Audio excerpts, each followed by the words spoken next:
sommes avec Cyril Astier qui nous reçoit ce week-end au domaine de Sauvageonne. Alors Cyril, comment ça se passe cette rentrée à Sauvageonne ? Ça se passe, c'est plutôt chargé, je dirais.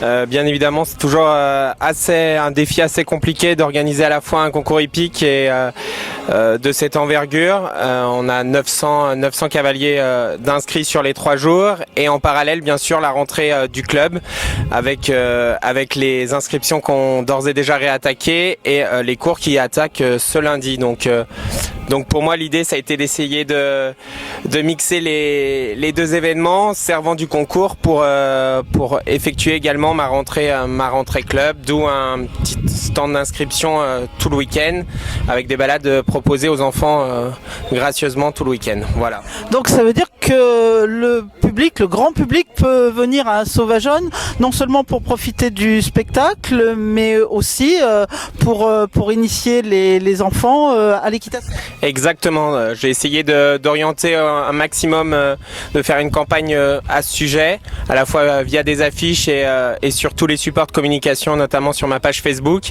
Voilà, l'idée c'est effectivement de proposer au grand public de venir à la fois assister au concours et samedi dimanche de les initier à la pratique de l'équitation via le poney. Voilà.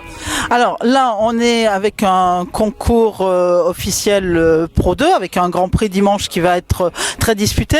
Donc là, c'est le premier concours de septembre et puis un mois de septembre qui va pas s'arrêter là parce que vous avez un nouveau rendez-vous bientôt. C'est ça. On a une grosse actualité là sur l'automne avec dans 15 jours d'ores et déjà, tout de suite, une tournée des As poney avec notamment un Grand Prix poney où on attend cette année les meilleurs cavaliers de France chez les jeunes cavaliers poney.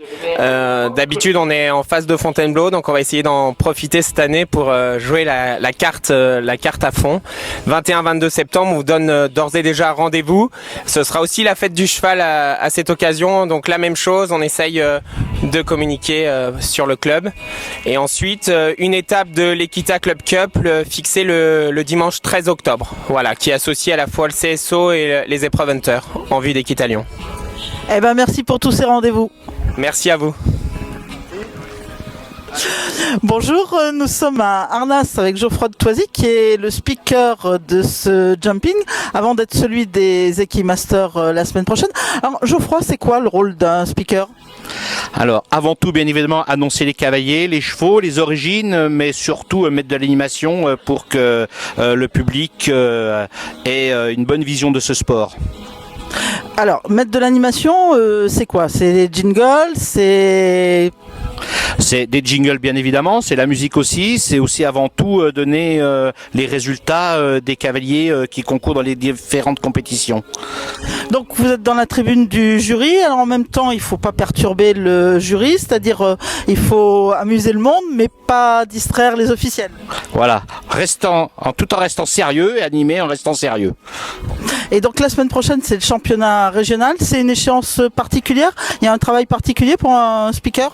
Alors travail particulier oui et non parce que c'est les cavaliers qu'on a la chance de voir tous les week-ends donc on connaît leurs performances. Surtout ce qui est bien c'est qu'il y a des podiums donc c'est un petit peu plus protocolaire et il y a toute la région Rhône-Alpes qui est là donc en général il y a beaucoup d'ambiance. Une petite anecdote de speaker ? Une petite anecdote de speaker. Comme ça rapidement j'en ai pas. On a des bons souvenirs entre autres au Master il y a 2 ans puisque il y a 2 ans c'était Patrice Astier qui avait gagné les Masters et c'était avant tout mon ami donc en plus il y avait de l'émotion quand il est monté sur le podium. Merci.